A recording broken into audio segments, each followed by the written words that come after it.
Hoy día vamos a hablar sobre el juicio político al excontralor subrogante Pablo Celi, que se celebró el día de ayer en la Asamblea Nacional, para lo cual doy un saludo cordial a mi invitado de esta noche, el abogado Marcelo Espinel. Él es director de proyectos de la Fundación Ciudadanía y Desarrollo.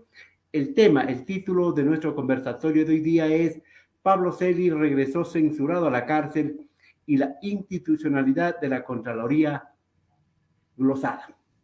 Muchas gracias, Marcelo. Buenas noches, un gusto y muy amable por aceptar nuestro diálogo. ¿Cómo está usted? Galo y Fernando, muy buenas noches. Para mí es un gusto poder acompañarlos el día de hoy y también pues extiendo un cordial y caluroso saludo a su distinguida audiencia. Muy amable, muchas gracias por su deferencia a nuestro programa. Ayer, durante 11 horas, la Asamblea Nacional escenificó el primer juicio político de este nuevo periodo legislativo al excontralor subrogante Pablo Celi de la Torre. Hubo retórica, lugares comunes, adjetivos a granel y ninguna mea culpa del contralor ni de nadie. ¿Cuál es su impresión después de esta censura con 136 votos que se dio el día de ayer en la Asamblea Nacional? ¿Cuál es su primera percepción, su lectura de este hecho que se dio el día de ayer? Bueno, creo que en primer lugar hay que decir a la ciudadanía que probablemente habríamos tenido 137 votos, a no ser que el presidente Guillermo Lasso no hubiera convocado a este Consejo de Seguridad Nacional, y por eso es que la presidenta de la Asamblea Nacional tuvo que ausentarse de la sesión y dio como resultado que tengamos 136 votos, en primer lugar. En segundo lugar, pues también creo que hay que tener en cuenta que este proceso de juicio político ya se lo dio con las nuevas reglas que se establecieron en las reformas de la Ley Orgánica de la Función Legislativa. Entiéndase que el archivo o la procedencia de una solicitud de juicio político ya no fue resuelta por la Comisión de Fiscalización, sino que lo hizo el Pleno de la Asamblea Nacional y también lo hizo dentro de los plazos que ahora están establecidos dentro de la Ley Orgánica de la Función Legislativa. En estos dos aspectos creo que es positivo este comportamiento que tuvo la Asamblea Nacional.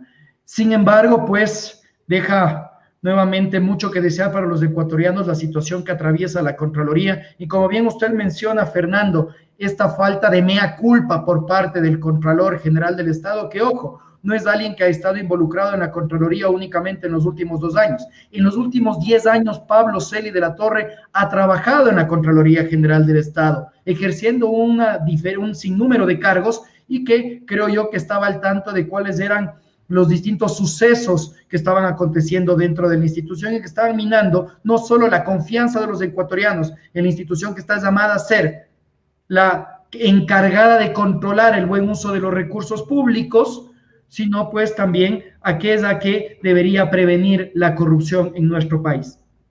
En todo caso, la puntualización suya al inicio es muy pertinente, porque si no habían esas reformas a la ley orgánica de la legislatura, seguramente hubiese seguido funcionando la congeladora, ¿verdad? Claro, hagamos una comparación. Por ejemplo, mire, en el periodo legislativo anterior, mientras se censuró y destituyó, yo no digo que haya estado bien o estaba mal, únicamente le voy a hablar de datos, Fernando, se censuró y se destituyó a los ex consejeros de Participación Ciudadana y Control Social, encabezados por el cura Tuárez, en 20 días, hubo casos como, por ejemplo, las peticiones de juicio político en contra del exministro de Economía y Finanzas, Richard Martínez, que no fueron tratadas en más de 1.100 días. Entonces existía una fiscalización con doble vara. Estas reformas de la Ley Orgánica de la Función Legislativa permite que ahora pues ya no se den estas interpretaciones que yacían en la subjetividad de los legisladores y que se convertían en una congeladora, como usted bien menciona. Y se quedaban para las calendas griegas en la Comisión de Fiscalización. Bueno, exactamente. El señor excontralor subrogante Pablo Celi, como que él interpeló al correísmo, ¿sí?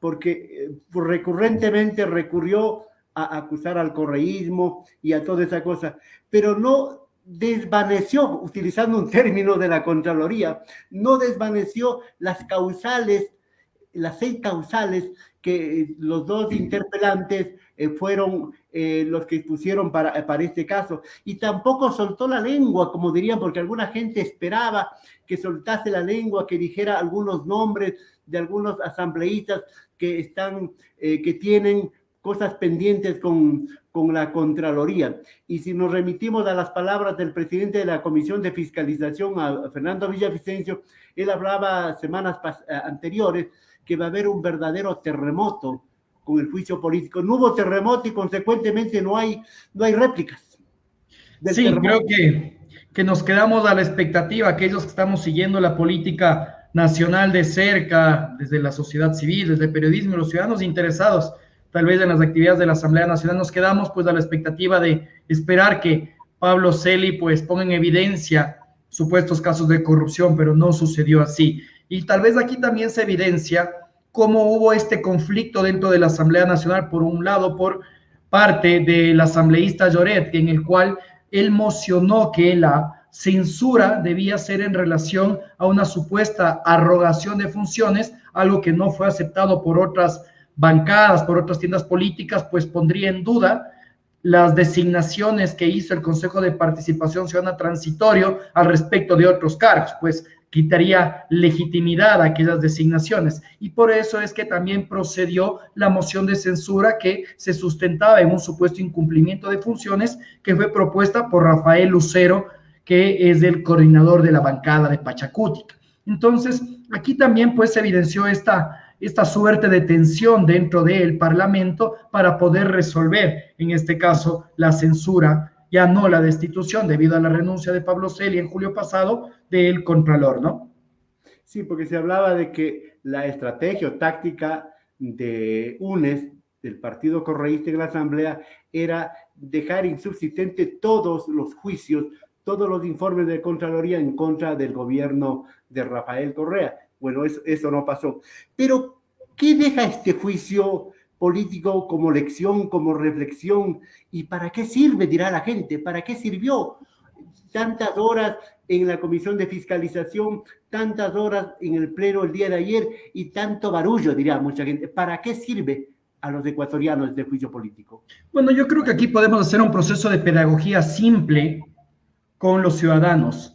La Asamblea Nacional tiene dos atribuciones: legislar, que es discutir y aprobar proyectos de ley que regulen el comportamiento de la sociedad en Ecuador, y fiscalizar, que es controlar el accionar de las otras funciones del Estado para que se garantice no solo el cumplimiento de los derechos humanos de los habitantes, de los ecuatorianos, sino también el buen uso de los recursos públicos. Y esto nos permite generar un equilibrio de poderes. Y la Asamblea Nacional lo que hizo fue precisamente esto.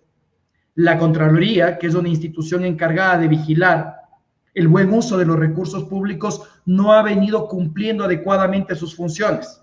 Y es por eso que la Asamblea Nacional, bajo su prerrogativa de fiscalización, decide intervenir dentro de la Asamblea Nacional y en este caso solo censurar a su titular.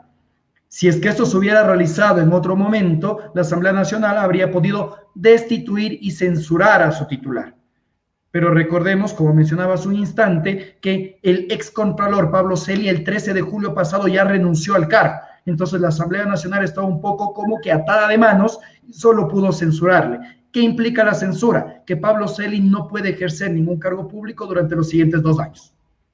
Bueno, mucha gente dirá, bueno, a lo mejor los 2 años está en la cárcel y no pasa nada. La idea sería recuperar los recursos, ¿verdad? Que no tiene esa atribución, obviamente, la Asamblea, por supuesto que no tiene, eso ya es de nivel de la justicia ordinaria, civil, penal, administrativa. Pero después de esto, servirá para algo, para que ese juez de cuentas, ese juez que maneja la pulcritud en el manejo de los recursos públicos, no vuelva a cometer, porque este caso no es solamente de ahora, del señor Celi, del señor Poli. Si retrotraemos la historia del Ecuador, nos encontraremos con muchísimas sorpresas. Pero más allá de aquello, ¿qué pasa después de la censura? ¿Qué pasa después de Celi? ¿Qué va a pasar en este país? Bueno, precisamente ahora estamos en este en este cruce de opiniones, ¿no? Sobre qué es lo que debe suceder, si es que el Consejo de Participación Ciudadana Transitorio debe designar a un contralor provisional o si es que ya debe iniciar el proceso de designación de manera inmediata del contralor o contralora definitivo. Caso contrario, pues este orden de sucesión dentro de la Contraloría ya no ha quedado claro y el país no puede seguir sin un titular de esta entidad que es la llamada, como comentó en instantes anteriores, a controlar el buen uso de los recursos públicos en el país. Y yo quisiera acotar algo adicional, Fernando. Sin duda que la justicia es la encargada de buscar la manera de determinar el retorno de los recursos públicos que hemos perdido los ecuatorianos por casos de corrupción. Sin embargo, yo creo que es importante también que nos fijemos en que es necesario mantener procesos de designación de autoridades que sean transparentes, objetivos y que estén sujetos a un control social permanente. Caso contrario, vamos a seguir designando a los amigos del gobernante de turno y mantener este telar de Penélope, ¿no? En el cual decimos, no, vamos a reinstitucionalizar la Contraloría General del Estado y simplemente ponemos a los amigos de mis amigos y mantenemos este ciclo perverso, ¿no? Y si nos vamos un poco más, vamos a reinaugurar la República cada 4 años. Ya yo coincido con usted, Fernando, ya lo que yo siempre he dicho, Ecuador en los 40 años que lleva de retorno a la democracia, se ha convertido en un laboratorio de la democracia, en el cual cada 10 años reinventamos el país. Una constituyente, un consejo transitorio, hemos atravesado más de 2 docenas de reformas a las leyes electorales, al Código de la Democracia, etcétera, etcétera, y vamos cambiando las reglas del juego.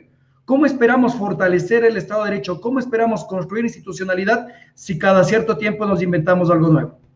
Somos los campeones de los inventos democráticos y políticos en el Ecuador. En todo caso, en la resolución de ayer de censura al doctor Pablo Celi se traslada, ¿sí?, se traslada a la Fiscalía y a la Contraloría. Pero en el caso de la Contraloría, el Contralor Río Frío, Carlos Río Frío, yo no creo que vaya a hacer algo en contra de su dominador, pues, porque el doctor Celi lo nombró, lo delegó, lo designó desde una celda de la cárcel 4 de Quito.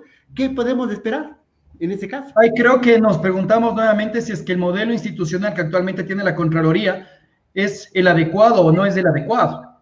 Recordemos que una de las razones por las cuales el Consejo Transitorio, razón con la cual yo no estuve de acuerdo, no designó inmediatamente un reemplazo a Pablo Celi porque no era ni siquiera necesaria la evaluación, fue porque supuestamente se iba a transformar a la Contraloría en un tribunal de cuentas para tratar de cambiar el modelo de gestión, para tratar de garantizar una mayor imparcialidad por parte de la entidad auditora, pero esto no sucedió.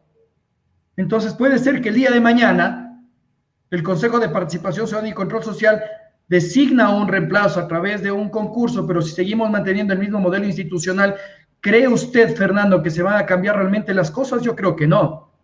Hay que buscar un nuevo modelo de auditoría y un nuevo modelo de auditoría en el cual esta auditoría del buen uso de los recursos públicos no recaiga únicamente en aquellos funcionarios que se encuentran laborando en la Contraloría, sino que sea un proceso de auditoría completamente transparente y que sea auditable para organizaciones de la sociedad civil, periodistas de investigación y ciudadanos. Caso contrario, si no existen más ojos en el manejo de la cosa pública, es que se dan sucesos como los que hemos visto en los últimos años. La ciudadanía se pregunta, y con legitimidad, el doctor Celi utilizó y se aprovechó de las instancias y la coyuntura, utilizó a Moreno, utilizó al Consejo de Transitorio de Participación con el doctor Trujillo por delante, a la propia Corte Constitucional, o a la inversa, el poder utilizó a Celi. ¿Qué dice usted? Bueno, yo creo que también hay que recordar que, y como comentaba al inicio Fernando, el excontralor Pablo Celi no es un personaje nuevo dentro de la Contraloría o dentro de la esfera política. Si uno regresa a ver cuál ha sido el perfil de Pablo Celi, es que él estuvo en la Contraloría en 3 momentos, en el año 2010 como asesor de Polit, en el 2014 como subcontralor y en el 2016 como contralor subrogante, pero que también Pablo Celi, a pesar de los ataques al correísmo que se pudieron evidenciar el día de ayer, también fue parte de este correísmo. Él fue embajador de Ecuador en Argentina durante el año 2011 y entre el 2014 y 2015 fue delegado nacional ante el Centro de Estudios Estratégicos de Defensa de la UNASUR y también subdirector del Consejo de Defensa Suramericano. Entonces, yo no sé hasta qué punto Pablo Celi utilizó a estas instancias precisamente por la cercanía que tenía con el poder público, ¿no? Entonces, veamos también esa relación existente desde hace años anteriores, Fernando. Se fue el doctor Pablo Celi, se fue a la cárcel ayer, ¿verdad? Pero la Contraloría está ahí, sin legitimidad y con cenizas sospechosas. Entonces, ¿cuál es el futuro de la Contraloría, mi querido Marcelo? Bueno, Pablo Celi está en la cárcel desde abril del 2016. Eso es algo que no tenemos que olvidar, es un proceso judicial que también se está llevando a cabo y nuevamente volvemos a este proceso de pedagogía. Hay una gran diferencia entre el control político que puede hacer la Asamblea Nacional y los procesos jurisdiccionales que lleva a cabo la justicia ordinaria, en los cuales se puede determinar la privación de la libertad de un individuo, así como también la restitución de valores que pueden haberse perdido a concepto de corrupción. Y eso es algo que tiene que seguirse desarrollando. La Contraloría. Desafortunadamente estamos nuevamente atravesando un proceso de desconfianza institucional en nuestro país. La gente ya no confía en las instituciones, Fernando. No confía en la Asamblea Nacional. Vea usted cuáles son los índices de aceptación del Parlamento. Desafortunadamente hemos llegado a una etapa en la cual decir asambleísta o Asamblea Nacional parece mala palabra. En la Contraloría General del Estado no se diga, que es el ejemplo que usted está poniendo. ¿Qué confianza podemos tener los ecuatorianos del buen control del uso de los recursos públicos si existen tantos procesos de determinación de responsabilidades civiles y administrativas y un solo centavo no ha ingresado a las arcas fiscales en Ecuador, porque están siendo sujetos de recursos de revisión? Y eso desafortunadamente afecta a la cohesión social en el país y debilita nuestra democracia. Y esto es lamentable y lo comentamos hace unos minutos, aúna este discurso de que se vayan todos, reinventemos el país, busquemos nuevos modelos, etcétera, etcétera, etcétera. En todo caso, parece que en la Contraloría esto de desvanecer glosas ha sido un deporte nacional y con grandes sumas de dinero y atravesados desde la cabeza hasta los pies.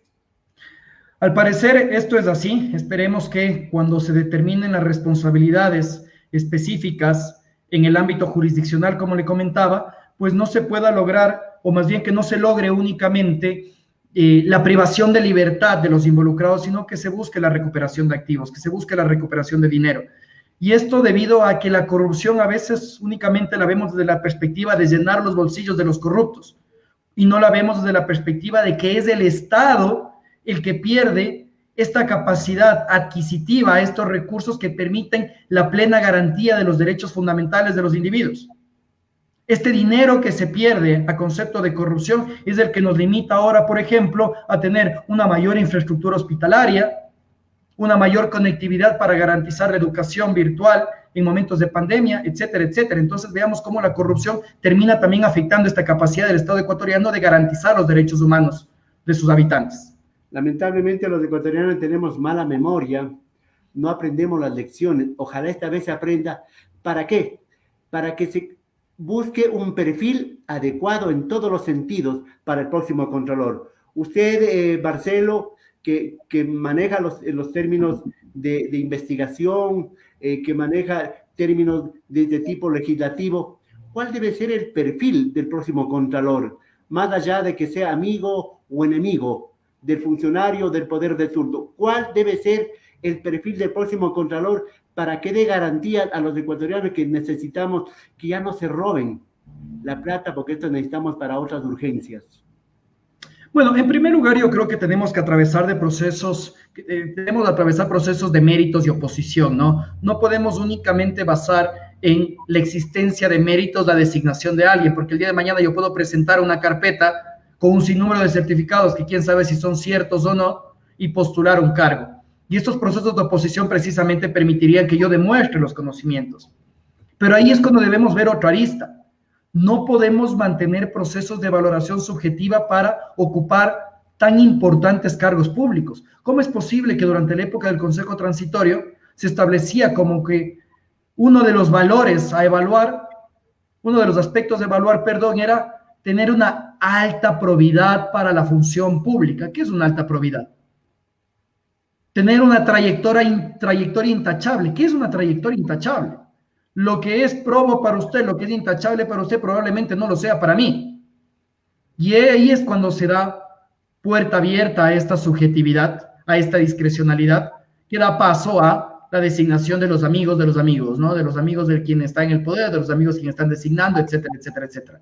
Entonces, nuevamente yo reitero, estos procesos de méritos y oposición deben tener los indicadores más objetivos posibles y ser lo más transparentes posibles, para que de esta manera, desde distintos sectores de sociedad civil, de periodismo de investigación, podamos ejercer nuestro derecho al control social, ejercer las actividades periodísticas necesarias para poder evidenciar si es que el próximo Contralor del Estado realmente va a responder a intereses legítimos, ciudadanos, de garantía de derechos fundamentales y de buen uso de recursos públicos, o al poder de turno.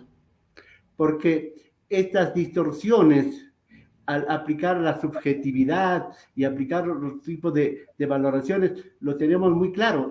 El señor Poli, él estuvo más de 100 puntos, ¿sí? Fue un súper contralor, pero vean cómo terminó, ¿no? Bueno, vamos terminando, Marcelo. En todo caso, lo de ayer, el juicio político de ayer y de días anteriores, como que fracturó bloques legislativos, como que enemistó a algunos asambleístas que un poco estaban un poco preocupados y un poco temerosos y cobardes, como lo dijo ayer el Contralor.